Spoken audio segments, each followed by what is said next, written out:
नमस्कार, जनमंच में आप सभी का स्वागत है। मानसून से पहले अलग अलग विभागों की क्या तैयारियां हैं शहर स्तर पर, राज्य स्तर पर, इस पर आज हम चर्चा करेंगे। मैं सबसे पहले डिप्टी मेयर साहब के पास आना चाहता हूं, जयपुर नगर निगम से, और उनसे बात करना चाहता हूं, मनोज भारद्वाज जी से, और उनसे जानना चाहता हूं कि शहर के लिए क्या तैयारियां हैं मानसून से पहले।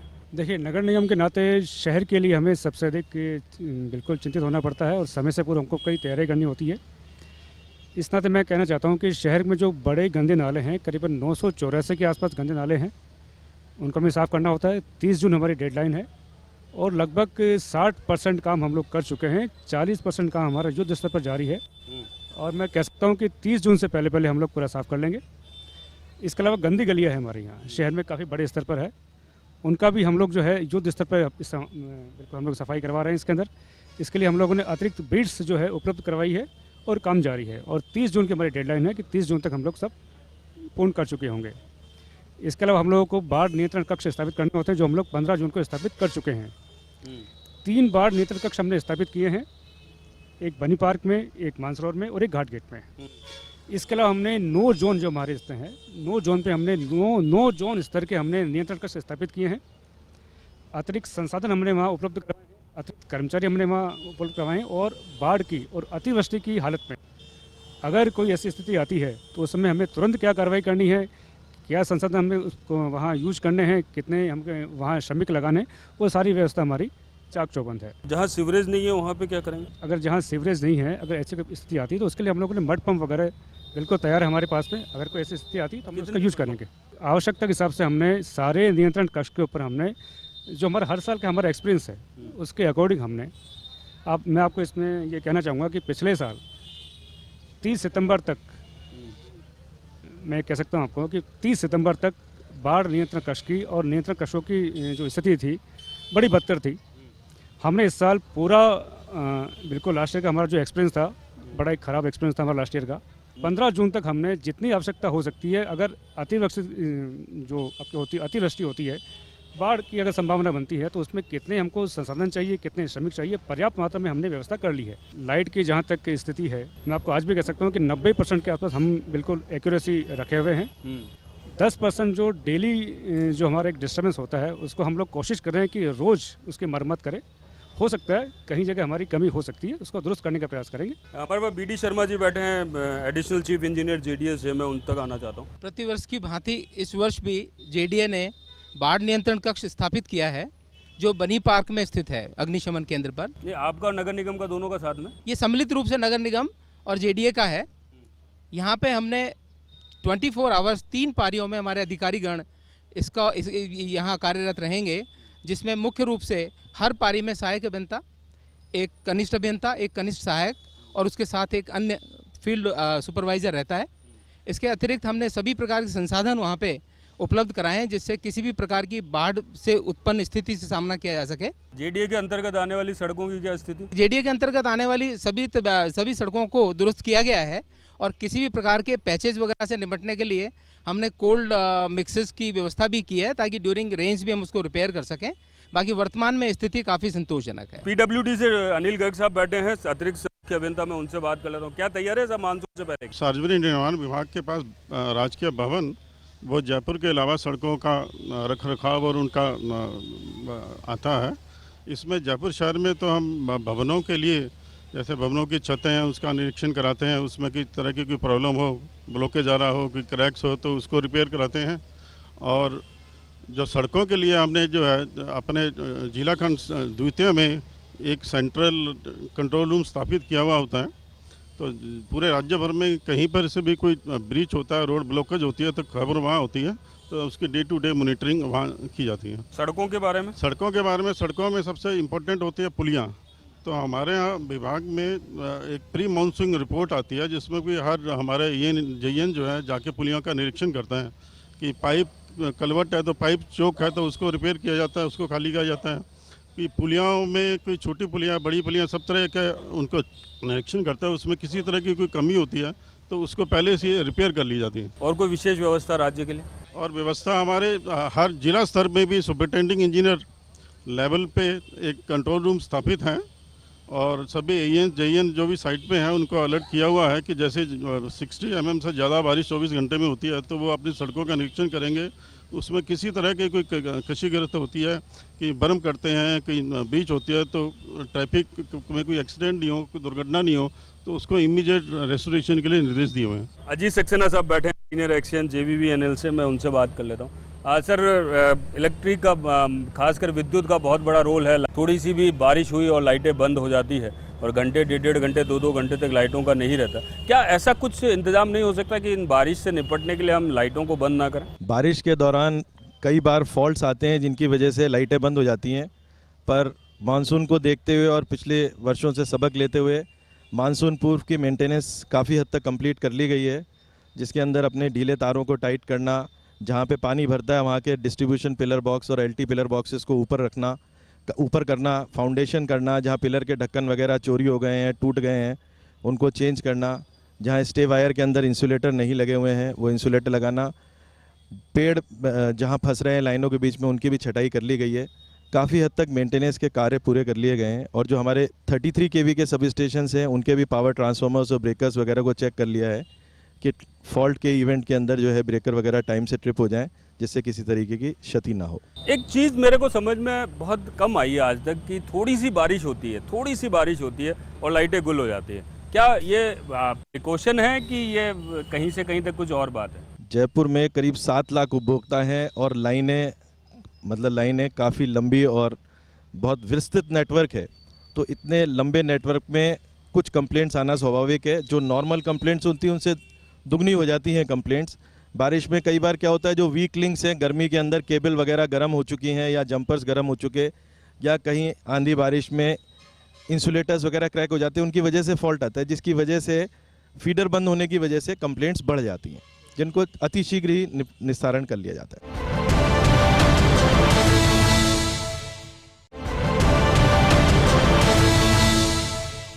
रजनीश पुनिया साहब हैं ADCP, में उनसे बात कर लेता हूँ। मानसून से पूर्व, वैसे इस टॉपिक में बहुत सारे विभाग हैं, आपके विभाग को हमने पहली बार जोड़ा है खासकर कि मानसून से पूर्व क्या आप लोग भी कुछ तैयारियां करते हैं? अधिकांशतः किसी भी प्रकार की जो आपात परिस्थिति होती है उसमें फर्स्ट रेस्पॉन्स करने वाला डिपार्टमेंट साधारणतः पुलिस ही रहता है।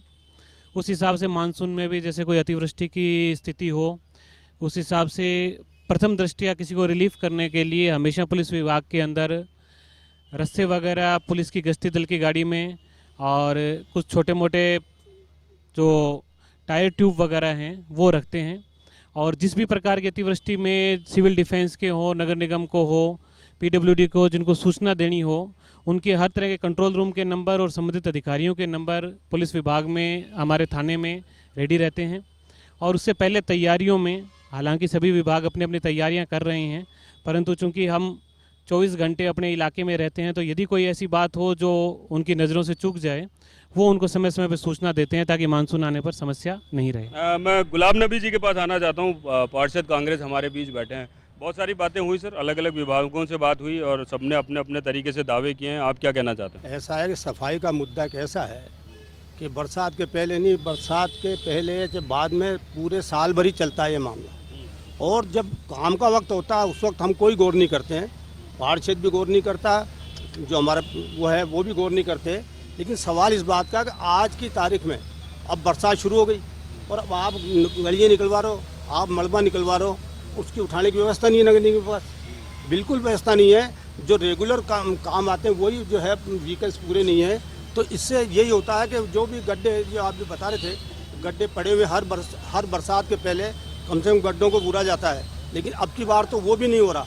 और जहाँ तक नालों का सवाल है, नाले जो है एक बरसात में जितने निकालने साधन की हवाओं में, वो नाले वापस बह कर उसी में चले जाते हैं। मोहनलाल जी गुप्ता जी ने बनस्थली मार्ग और लोहा मंडी रोड जो स्टेशन के उनके बीच में है, वहाँ पर सीमेंट की बना रहे 1,40,00,000 रुपया नगर निगम से लिया है।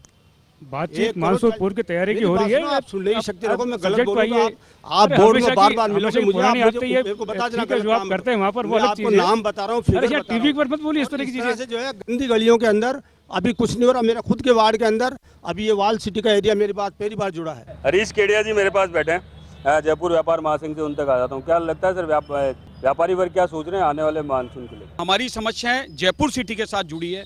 जितने नाले में देख रहा हूँ निकाले जा रहे हैं, जितनी गलियां साफ हो रही है, आप देखें कि गलियां भी साफ हो रही है, नाले भी निकाले जा रहे हैं, लाइटों की भी व्यवस्था हो रही है।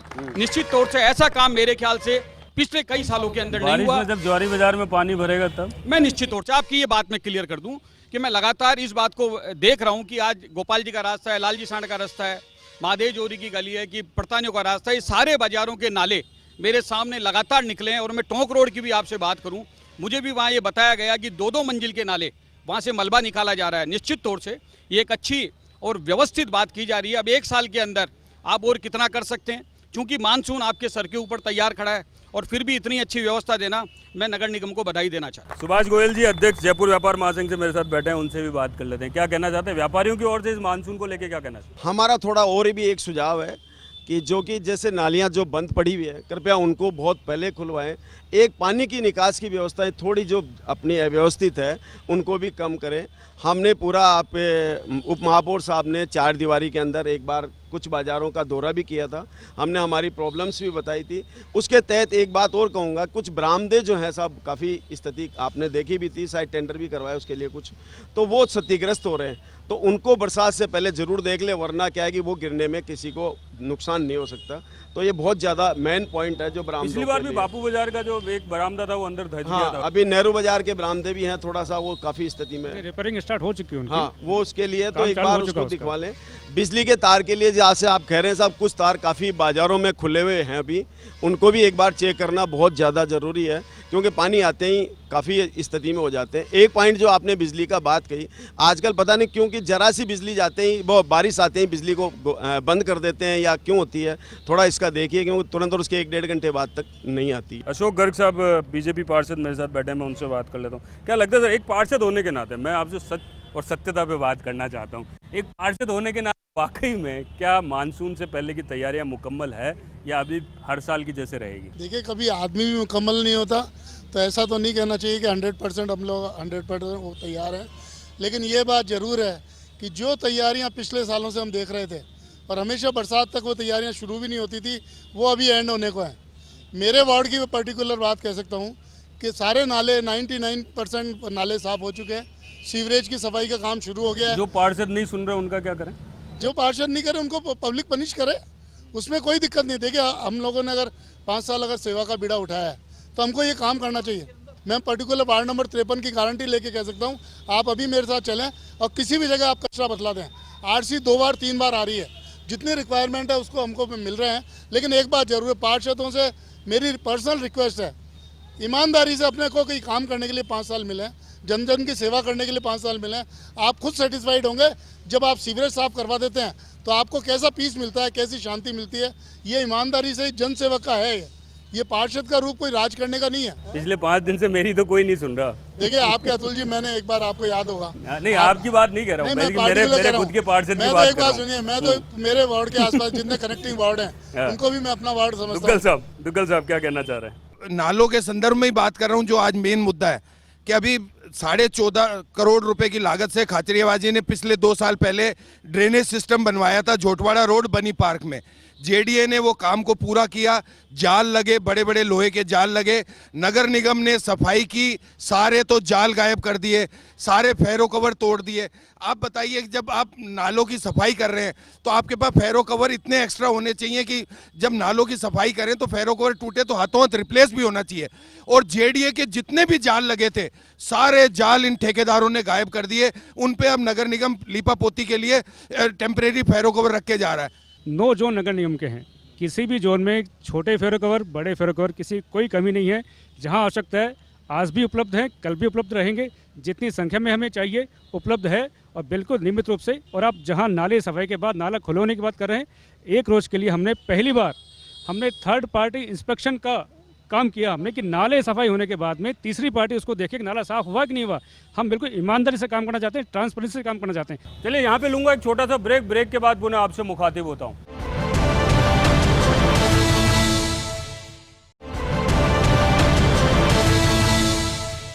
जाट अध्यक्ष डॉक्टर राजविंदर मेरे साथ बैठे हैं यहाँ पे, मैं उनसे बात कर लेता हूँ, क्योंकि मानसून से कहीं ना कहीं बीमारियों से भी हम आहत होते हैं। तो क्या कहना चाहते हैं? देखिए, मानसून से संदर्भ में कहना चाहूँगा कि जिस तरीके से पानी समय के साथ मानसून के दौरान इकट्ठा होगा निश्चित तौर पर शुरुआती कुछ बरसातों के दौरान भी लोगों को परेशानी आएंगी, तो उसमें महत्वपूर्ण विषय है कि लोग अपने आप को शुरुआती जो बरसातें हैं उनसे बचा के रखें, क्योंकि निश्चित तौर पर कुछ तरह की स्किन एलर्जीज़ का होना या फिर कुछ लोगों का ज़्यादा एलर्जिक होते हैं कि भाई शुरुआत की जो बरसात हुई है उसके वजह से वो बीमार पड़ने की संभावनाएं होती हैं। तो शुरुआती जो बरसातें हैं जिनमें एसिड रेन्स की, क्योंकि हम जयपुर में आज रहते हैं, बहुत ज़्यादा पॉल्यूशन है यहाँ पर, तो उसकी वजह से जो एसिड रेन्स जो इनिशियली होती हैं शुरुआत की कुछ बरसातों को आप अवॉइड करें, ताकि स्किन की जो प्रॉब्लम्स रिलेटेड हैं या एलर्जी से रिलेटेड जो प्रॉब्लम्स हैं उससे बचा जा सके।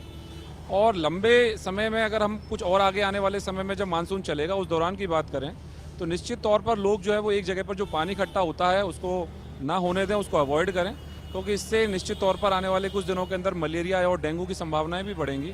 ये सारी चीज़ें आम लोगों तक पहुंचाने के लिए कोई प्रक्रिया होती है आप लोगों की तरफ से? देखिए, मैं आपको बताना चाहता हूँ कि बहुत सारा प्रशासनिक कार्य भी होता है कि पानी जहाँ पर इकट्ठा होता है जिसकी वजह से मलेरिया या डेंगू के फैलने की संभावनाएं होती हैं, तो वो एक प्रशासनिक कार्य है जो हमारी सरकारों को और जो हमारे जिम्मेदार नागरिक हैं उन चीज़ों के लिए उनको करना चाहिए। लेकिन लोगों को अपने अपने घर में इस तरह की बचाव की चीज़ों के लिए कूलर में या घर के अंदर भी कोई पॉट्स वगैरह हैं उनमें जो पानी इकट्ठा होता है जिसकी वजह से डेंगू या मलेरिया के को जन्म लेने वाली चीज़ें हैं वो जिम्मेदार होती है। तो ऐसी चीज़ें जिनसे अपन पानी का एक जगह पर ठहराव घर या परिवार के अंदर रोका जा सके उनको अवॉइड करें, और खाने पीने को लेकर के भी सजग रहें, क्योंकि इस दौरान गैस्ट्रोएंटराइटिस की वजह से डायरिया या वॉमिटिंग या इस तरह के बहुत सारे एपिसोड्स होने की भी संभावना रहती है। निश्चित तौर पर इन सारी चीज़ों को फॉलो करके इस मौसमी फेज़ के दौरान भी अपने आप को बचाया जा सकता है। प्रताप सिंह जी खाचरियावास साहब के पास आना चाहता हूँ। इतनी सारी बातें हो गई सर, अब आप क्या कहना चाहते हो मानसून से पहले की तैयारी, और लगता है आपको इस शहर के अंदर सारी तैयारियाँ मुकम्मल है? बात आप मानकर चलिए, भारतीय जनता पार्टी का शासन हो चाहे कांग्रेस का हो, हमारे साथ ट्रेजेडी क्या है कि हम राजनीति से ऊपर नहीं उठना चाहते। हम ये चाहते हैं कि हम मेरे पास कुर्सी है तो मैं बहुत अच्छा कर रहा हूँ, उनके पास कुर्सी थी तो बहुत खराब कर रहे थे। ये प्रैक्टिकली हमको ये समझना पड़ेगा। ये राजधानी जयपुर तो राजा जयसिंह ने बसाई, आज भी वो जयपुर अपने आप में एक मिसाल है। राजा के टाइम से लेकर आज तक सरकारें बदलती रही, सरकारें आई, सरकारें बड़े बड़े प्लान जरूर लेकर आई। बिल्कुल। हमने जयपुर डेवलपमेंट अथॉरिटी बनाई, हमने नगर निगम बनाई, इनके पास करोड़ों रुपया है, लेकिन वो करोड़ों रुपया राज हमारा आया चाहे इनका आया, लेकिन जिस ढंग से प्लान के तहत काम होना चाहिए था नहीं हो पाया। और डॉक्टर राजवेंद्र जी ने सही बात कही कि डेंगू और मलेरिया ये दो बड़ी बीमारियां हैं। जब दो बड़ी बीमारियां फैलती है तो वही नहीं सोचती कि कांग्रेस का शासन है या बीजेपी का शासन है। हम नेता आपस में आरोप प्रत्यारोप करते रहते हैं कि साहब कांग्रेस के शासन में तो इतने मरे थे, बीजेपी के शासन में इतने कम मरे, या बीजेपी में ज्यादा थे। कांग्रेस मरने वाला तो आम आदमी था। हमें एक बात तय करनी पड़ेगी, नगर निगम का सबसे बड़ा काम है जयपुर की सफाई, और यदि जयपुर की सफाई नहीं होगी तो उसमें नगर निगम के हर व्यक्ति को जिम्मेदारी लेनी पड़ेगी, चाहे वो जयपुर का नागरिक है, चाहे वो जयपुर का पार्षद है, चाहे वो बीजेपी का है या कांग्रेस का है। लेकिन यदि सफाई नहीं हो रही तो पूरा परिवार जिम्मेदार है, पूरी सरकार जिम्मेदार है। हमारा प्लान आया, हमने कहा कि हम पीछे पीछे चल रहे हैं, सफाई कर रहे हैं। वो सफाई का डर्रा आज भी वैसा है जैसा 10 साल पहले था। मेरे शासन में भी था, इनके शासन में भी वही है। मैं सिविल लाइंस में रहता हूँ, रोज सुबह फुटबॉल खेलने जाता हूँ। मैं वहाँ से गुजर रहा था, सिविल लाइंस रोड से, वहाँ पर जो कचरा बाहर निकाला गया है, आपको ये बता दूं कि हमारा शासन हो चाहे इनका हो, गीला उठाते नहीं है, कानूनन नहीं उठाते हैं गीला, तो ये भी नहीं उठवा पाएंगे। तो गीला जैसे ही ये बोलते हैं तो मजदूर कहता है सूखेगा जब उठाएंगे। वो वास्तव में गीला नहीं उठा सकते, वो बेचारा इंसान है, वो उठ नहीं रहा है, कल भी नहीं उठ रहा था। आज यदि इस कचरे को उठाने के लिए आपको प्रॉपर कुछ करना है तो आज की इस राजस्थान सरकार को कम से कम 3000 आदमियों की इनके पास भर्ती की तैयारी है, वो तुरंत भर्ती करे। और बहुत बड़ा मिशन प्राइम मिनिस्टर ने लिया अपने हाथ में, स्वच्छ भारत अभियान। उस अभियान की सोच अच्छी है, जैसे हम निर्मल भारत योजना लेकर आए उसी वो स्वच्छ भारत योजना लेकर आए, अच्छी योजना है। सफाई होनी चाहिए, हर शहर की सफाई होनी चाहिए। राजधानी जयपुर जब चमकती है और टूरिस्ट यहाँ पर आता है तो महसूस करता है कि यहाँ कुछ ऐसा है। आप जब बड़ी बड़ी बात कर रहे हैं तो आपको ये बताना चाहिए, नजर आना चाहिए रिजल्ट। ऐसे नहीं है कि मैंने देख लिया मुख्यमंत्री जी को, चाहे वो कांग्रेस के चाहे बीजेपी के हैं, मैं राजी होकर कह रहा है साहब आपका राज में तो पोबारा 25 है, सुबह तो नलों में दूध आ रहा है और शाम को चाय आ रही है। आपने तो साहब मौज कर दी हमारे यहाँ पर। जो हालात, ये बातें हम डायलॉग बाजी करते हैं, डायलॉग बाजी बंद करें और कुछ रिजल्ट आने दें। इस बार ये चुनौती दे सरकार, ये कह दे कि डेंगू से एक भी मौत नहीं होगी, मलेरिया से एक भी मौत नहीं होगी। दौरा हो रहा है, जब आपकी अधिकारी मानेंगे नहीं, काम होगा नहीं। आप एक काम ईमानदारी से कर रहे, अभी तोड़फोड़ का काम ईमानदारी से चल रहा है, जगह जगह तोड़फोड़ हो रही है, चाहे मंदिर तोड़ना हो, चाहे कहीं पे तोड़फोड़ करनी हो। और ये बड़े खुश हो रहे हैं, बड़े खुश होकर मंदिर तोड़ जा रहे हैं। आप जिस चौपड़ पर बैठे हो, इतने सारे मंदिर आपने तोड़ दिए और सारे मंदिर तोड़ दिए। तो अब आप जब मानसून के पहले की तैयारी कर रहे हो, कोई रिजल्ट नजर आना चाहिए। जयपुर की पब्लिक की तरफ से आवाज आनी चाहिए और पब्लिक की तरफ से पता चलना चाहिए कि आपने कुछ किया है। यदि आपने कुछ नहीं किया है तो आप बताइए, आपका कोई प्लान ऐसा हो। और इसमें कभी भी आपको कोई सुझाव दे रहा है, कह रहा है, मैं कह रहा हूँ कांग्रेस बीजेपी दोनों वक्त, आज भी नगर निगम की वही हालत है जो हमारे टाइम पे थी, कोई सुधार नहीं हुआ। नगर निगम को सुधार करने के लिए इनको बहुत स्ट्रिक्ट होना पड़ेगा, इनको तैयारी करनी पड़ेगी। इनकी कमेटियां नहीं बनी उससे मुझे कोई मतलब नहीं है, लेकिन इनको कुछ करके दिखाना पड़ेगा। और यदि करके नहीं दिखाएंगे तो ये मानकर चलिए जयपुर में कोई भी रिजल्ट नजर नहीं आएगा। और मानसून से पहले आज भी सुनिए आप, ये खुद मानते हैं 60% नालों की सफाई हुई है, खुद मान रहे, खुद नगर निगम के लोग मान रहे हैं। जब 60% नालों की सफाई हुई है, 40% बाकी है, तो 40% बाकी है। और ये बहुत अच्छी बात है, 30 जून तक सफाई हो जाए, लेकिन पूरे जयपुर में नगर निगम को जो प्लान करना चाहिए वो प्लान अभी कागजों में है। और जब मैं तो ये चाहता हूँ मानसून आए, इनकी पूरी तैयारी हो जाए, मैं इनको बधाई दूंगा और एक भी ट्रेजेडी जयपुर में नहीं हो और वो पूरी तैयारी सरकार करते हुए नजर आए। अगर हम बात करें मानसून की, तो मानसून आने से पहले हर सरकार को, हर जनता को और हर नागरिक को जो है प्रयास करने चाहिए कि मानसून से होने वाली हानि से कैसे बचा सके। सरकारों का तो ज़्यादा प्रयास होना चाहिए कि मानसून जब आया है तो मानसून से पहले, यानी कि 2-3 महीने पहले ही नाली और नाले और जो सड़क है इनकी रिपेयर वगैरह हो जानी चाहिए, और होती भी है, ऐसा नहीं है। लेकिन वक्त पे होने से क्या है, दुर्घटनाओं की आशंका कम हो जाती है। खासकर विद्युत विभाग को भी चौकन्ना रहना चाहिए कि ये शहर आपका अपना शहर है, आम नागरिक का शहर है, इस शहर को अपना मानिए। प्रशासन के ऊपर, बाकी डिपार्टमेंट्स पे अगर आप ठीकरा फोड़ते रहेंगे तो शायद मेरे ख्याल से इस शहर को मानसून से लड़ने के लिए बहुत दिक्कत हो जाएगी। तो आप अपना शहर मानिए, अपने शहर के हिसाब से करिए, और जहां आपको प्रशासन सरकारों से बात करनी है वहां जरूर करिए। आप सबका बहुत बहुत धन्यवाद।